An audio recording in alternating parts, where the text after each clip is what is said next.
4 décembre. Si j'entends encore une fois le mot abomination, j'en tuerai un de mes mains. Ce qui pourrait s'avérer être la plus grande découverte pour les sciences n'a semble-t-il aucune valeur à leurs yeux? Très bien. Ils verront lorsque j'aurai fini de mettre en œuvre ma réalisation. Qu'importe leur aval, je m'octroierai moi-même la matière première s'il le faut. Ces timorés amateurs de l'obscurantisme religieux finiront par me faire sombrer dans la folie. Tout progrès est une avancée et ils le sauront, ces chrétiens. J'entame ma première descente à l'abattoir dès ce soir. 8 février. Je ne saurais décrire l'excitation qui me submerge tandis que j'écris ces quelques lignes. Mon travail est sur le point de se concrétiser enfin, et le monde est sur le point de connaître une révolution, une ère nouvelle. Une nouvelle espèce me vénérera comme son créateur et me devra son existence. Elle clouera enfin le clapet de ces ecclésiastiques bienheureux et hypocrites, qui déplorent mon teint blême et ma maigreur tout en m'isolant de mes voisins, en les convainquant que je suis un émissaire de Satan. J'en tremble. J'en pleurerai. Qui pourrait imaginer l'ampleur de mes méfaits? Pataugeant dans la fange et la boue pour déterrer des cadavres, disséquant vivants des animaux pour animer la chair morte. Mes doigts profanes perçaient le secret de l'agencement du corps humain, et je me suis rendu capable, après 1000 essais de reproduire à l'identique un corps à partir pour ainsi dire de simples déchets. Et au moment ultime, où je me vois capable d'enfin animer ma merveilleuse créature, je ne ressens ni la culpabilité, ni l'envie de m'arrêter à cette reproduction de l'homme. Mais l'heure n'est pas de divagation, et le tout sera de savoir si oui ou non, mon œuvre sera dotée des mêmes capacités cognitives que lui. Savoir si toutes ces semaines à m'isoler de mes pairs, seul dans mon laboratoire, à essuyer des échecs et des succès, et à voir s'approcher la concrétisation de 5 années d'études de l'homme auront été vaines. Mais voici que l'heure approche, où je vais enfin changer le destin de l'humanité. 5 mars. Il parle, je le savais, il parle. Après seulement 1 mois à lui enseigner le langage et la morale, le voilà devenu intelligent, le voilà devenu érudit. Quelle satisfaction aurais-je bien pu avoir à appliquer des sangsues sur des malades, alors que mes capacités me destinaient à un avenir bien plus brillant. Tu vas voir, Bram, ils seront fous de toi. Ce sont les personnes les plus formidables qui m'aient été données de rencontrer. Pas un seul d'entre eux ne te dira sur ton apparence et d'origine. C'est qu'ils seront fiers. Croyez-vous vraiment, mère? Évidemment, ils n'ont aucune commune mesure avec ces arriérés dont je t'ai parlé. Tu les adoreras et ils te le rendront. Je lui mis une grande cape en lui demandant d'être le plus discret possible. Nous étions un curieux couple, et je tenais son énorme main rugueuse tandis qu'il voyait pour la première fois la clarté de l'après-midi dans notre belle région. Dans la neige, ses pieds énormes laissaient de profondes traces. Et même si je lui avais demandé de ne pas trop se faire remarquer, il était tel un enfant émerveillé, levant la tête et manquant de renverser son capuchon pour observer le ciel. C'est si beau, mère. Tout est si différent la journée. Je sais, Bram. Je ne vais pas remarquer quand tu ne seras pas présenté à la fin. Nous sommes arrivés vers 4 heures chez ma mère, où toute la famille était déjà réunie. J'ai demandé à Bram de se dissimuler sur le côté de la porte, en attendant que je parle de lui aux membres de l'assemblée. L'impatience devait se lire sur mon visage, et lorsque j'ai parlé de l'invité très spécial que je voulais leur présenter, ils ont d'abord pensé rencontrer un fiancé. Comme si je n'avais que ça à faire, alors que m'animait une inspiration divine qui ferait de moi la plus grande femme de tous les temps. J'expliquais la situation à mes proches tout en contenant mon enthousiasme, et j'entendais derrière moi le souffle haletant de ma créature à peine sortie de l'œuf. Mais alors que j'attendais de leur part une admiration certaine, il me semblait observer chez ma sœur et ma mère une terreur mêlée de dégoût. Qu'as-tu fait, imprudente? Comment as-tu pu jeter ainsi l'opprobre sur notre nom en t'adonnant aux sciences noires et occultes? À la magie? Malheur et désolation attendent des associés du démon. Et comme toutes ces sorcières qui ont rejeté Dieu, ils seront traînés dans les eaux bouillonnantes et précipités dans les flammes.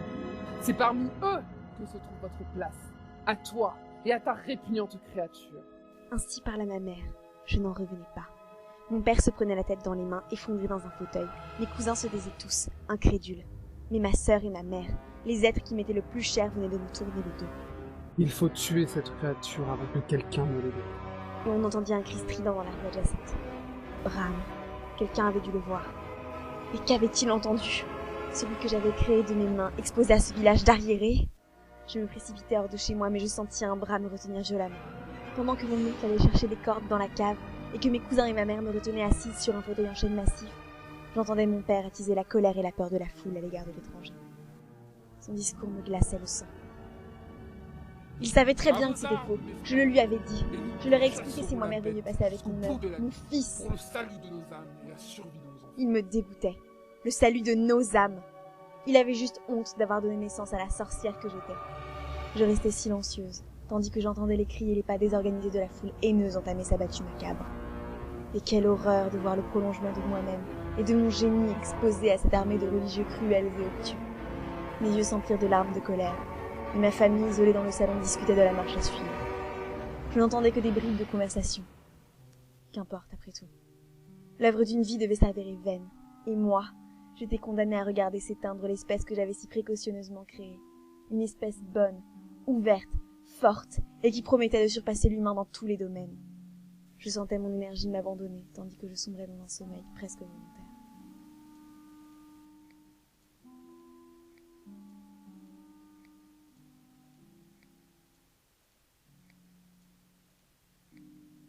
J'ai d'abord senti des personnes s'affairer autour de moi, et mes poignets se libérer.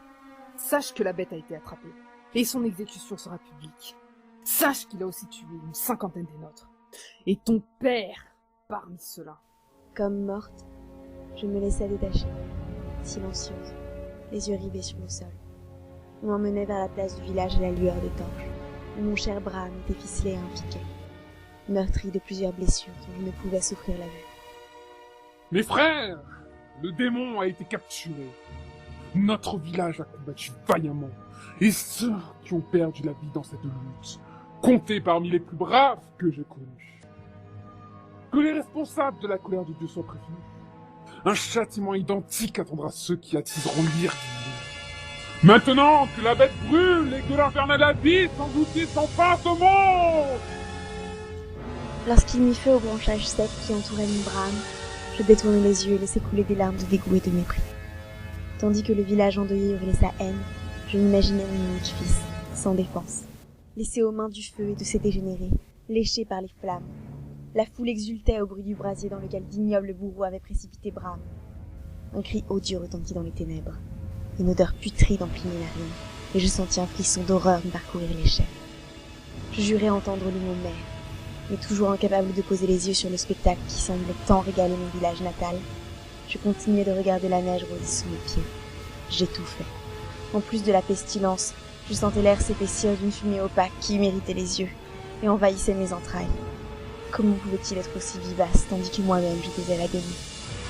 Je sentais la morsure du froid dans mes chausses et le sang de mes pieds s'épaissir dans mes veines. J'avais mal. Je frissonnais. Encore. Et après un hoquet de nausée douloureux, je me décidai à laisser la fumée et les brûlures du froid me posséder, sans plus rien entendre ni voir autour de moi.